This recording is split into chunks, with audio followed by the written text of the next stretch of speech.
പേര് ഞാൻ പറയട്ടെ? പറയട്ടെ? ആ പറയ്. രുദ്രാണി. രുദ്രാണി ഒന്നുമല്ല, ഇന്ദ്രാണി. നല്ല പേര്.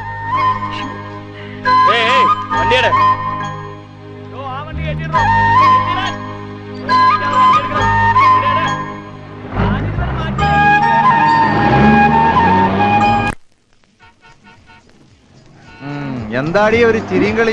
എന്താ എനിക്ക് ചിരിക്കാൻ പാടില്ലേ? ആ കിളിച്ചോ കിളിച്ചോ, പക്ഷേ ലോറിക്കാരോടാ അത് ഓർത്തോ. നിങ്ങൾ നിങ്ങളുടെ കാര്യം നോക്കിയാ മതി. നിന്നെ അല്ല, നിന്റെ തന്തേനെ തല്ലണ്ട. എന്റെ തന്തയ്ക്ക് പറഞ്ഞിട്ടുണ്ടല്ലോ, നിന്നെ ഈ ലോറിക്കാരുടെ ഇടയിലേക്ക് ഇറക്കി വിടരുന്നു. ഒരു 100 വട്ടം ഞാൻ ആ കളവനോട് പറഞ്ഞതാ. അയാള് വിചാരിക്കണ്ടോ നീ ഏതെങ്കിലും ലോറിക്കാരന്റെ കഴിച്ചെത്തും ഞാൻ കൂടെ പോയിക്കോളൂന്ന്. നടക്കില്ല. നീയേ എനിക്കുള്ളതാ. അതും നടക്കില്ല. ആഹാ, എന്നാ നിന്റെ തന്ത വീട് വെക്കാൻ വാങ്ങിയ 25,000 രൂപ ഇങ്ങോട്ട് വെക്കടി. എന്നിട്ട് വലിയ വർത്താനം പറ.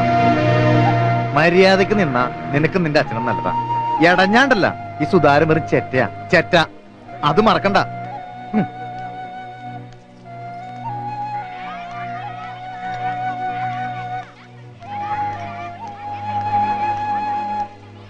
എന്താ എന്റെ മോളുടെ മുഖം വല്ലാണ്ടിരിക്കണേ? ഒന്നുമില്ല അച്ഛാ, അച്ഛന്റെ കാലിന്റെ വേദനയുണ്ട്. കുറവുണ്ട്, നീര് പറ്റി. 2 ദിവസം കഴിഞ്ഞാൽ നടക്കാം. ഭാഗ്യം. എന്റെ മോള് വെയില് കൊണ്ട് കറുത്തു.